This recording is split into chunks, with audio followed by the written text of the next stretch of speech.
السلام علیکم and good morning for class. Next unit کی طرف آج چلتے ہیں. نیکسٹ ہمارے پاس ہے شاہی قلعہ. تو سب سے پہلے ہم اس کی ریڈنگ کریں گے, اس کے بعد ہم بک کریں گے. ٹھیک ہے, تو آ جاتے ہیں ریڈنگ پہ. پینسل اپنے پاس ریڈی رکھیے, اسٹارٹ لیتے ہیں. پاکستان ایک خوش نصیب ملک ہے جس کو اللہ تعالیٰ نے ہر طرح کی نعمت سے نوازا ہے. اس میں پہاڑ, ریگستان, میدان, دریا, سمندر, ہر طرح کے موسم, معدنیات سب کچھ شامل ہیں. نیکسٹ پیراگراف پر آئیں. ایک اور خاص بات یہ ہے کہ ہمارے ملک میں بہت سی ایسی تاریخی عمارات موجود ہیں. عمارات جو ہے نا, عمارت کی جمع ہے, مین کے گھروں کی, بلڈنگ کی, جس میں مختلف تاریخی ادوار اور واقعات کی یاد دلاتی ہے. ان عمارات کو دیکھنے کے لیے دنیا بھر سے سیاح آتے ہیں. سیاح کہتے ہیں سیر کرنے والوں کو. یہ تاریخی عمارتیں پوری دنیا میں اپنی مثال آپ ہیں, مین کی اپنی مثال خود ہیں. یہ ان عمارتوں کو شمار کیا جائے تو طویل فہرست بن سکتی ہے. طویل کہتے ہیں ایک لمبی لسٹ, ٹھیک ہے, فہرست لسٹ بن سکتی ہے. مثلاً بادشاہی مسجد, مینار پاکستان, شاہی قلعہ, شالامار باغ, مقبرہ جہانگیر, قلعہ روہتاس, درہ خیبر, ہرن مینار وغیرہ.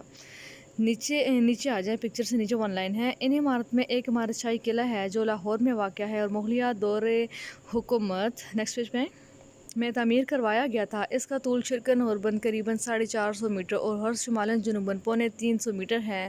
گویا یہ ایک مستطیل عمارت ہے. اس کے سامنے بادشاہی مسجد ہے.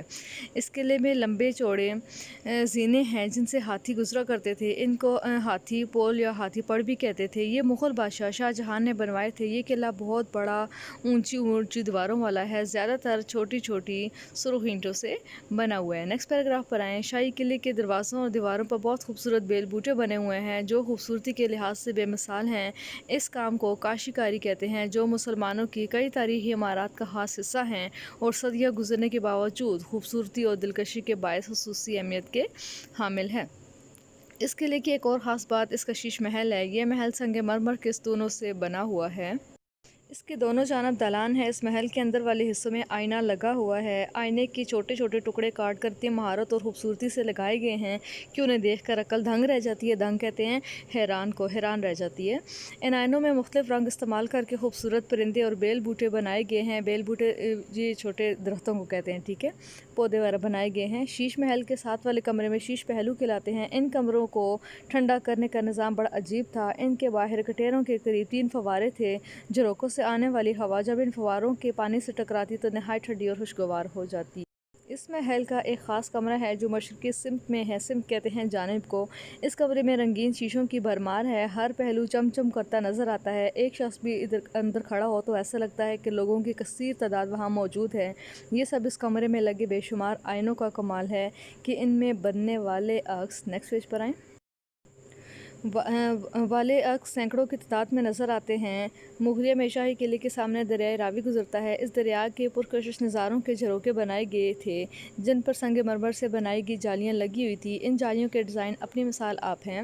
9 لکھا اس قلعے کا اہم حصہ ہے. عمارت کے اس حصے کو چھت پر اتنی نفاست کہتے ہیں صفائی کو, اور خوبصورتی سے کام کیا گیا ہے کہ اس کی مثال اور کسی جگہ نہیں ملتی. یہاں تک کہ مغلوں کی اپنی بنائی ہوئی دیگر عمارات میں ایسا کام نظر نہیں آتا. ان کی چھت کے کنکریں بےحد خوبصورت ہیں. یہ سنگ مرمر اور سنگ موسیٰ سے بنائی گئی تھیں. اس میں نگینے اور قیمتی پتھر جڑے ہوئے تھے. یہاں پیچی کاری کا کام بھی بہت حد تک موجود ہے. پیچی کاری کہتے ہیں جڑاؤ کا کام. ان باریک کام جو ہوتا ہے بہت حد تک موجود ہیں. مغل بادشاہوں نے عمارات بنانے پر خصوصی توجہ دی اور ہر عمارت میں حوض, فوارے اور سرخ اینٹوں کا خاص خیال رکھا.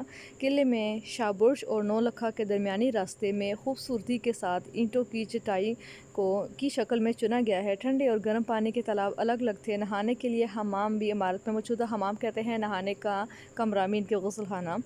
مغلیہ بادشاہ جہانگیر کی خوابگاہ, دیوان خاص اور دیوان عام کو دیکھ کر آنکھیں کھلی کی کھلی رہ جاتی ہیں. قلعے کے حصے کشادہ, دلکش, بلند اور خوبصورت ہیں جنہیں دیکھ کر مغل بادشاہوں کی فن تعمیر میں دلچسپی اور ان کے شوق کی داد دینے کو جی چاہتا ہے.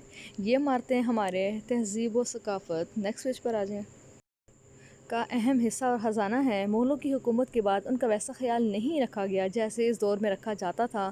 انگریزوں کی حکومت کے دوران ان کو بہت نقصان پہنچایا گیا. ہمارا فرض ہے کہ ان قیمتی اثاثوں کا خیال رکھیں. جب وہاں جائیں تو گندگی نہ پھیلائیں کیونکہ یہ پاکستان کی پہچان اور ہمارے آباء و اجداد کی یادگار نشانیاں ہیں. ٹھیک ہے, یہ تھی ہماری آج کی ریڈنگ. آ جاتے ہیں اس کی ایکسرسائز پر. اپنی نوٹ بک ریڈی رکھیں, میں آپ کو بتاتی ہوں.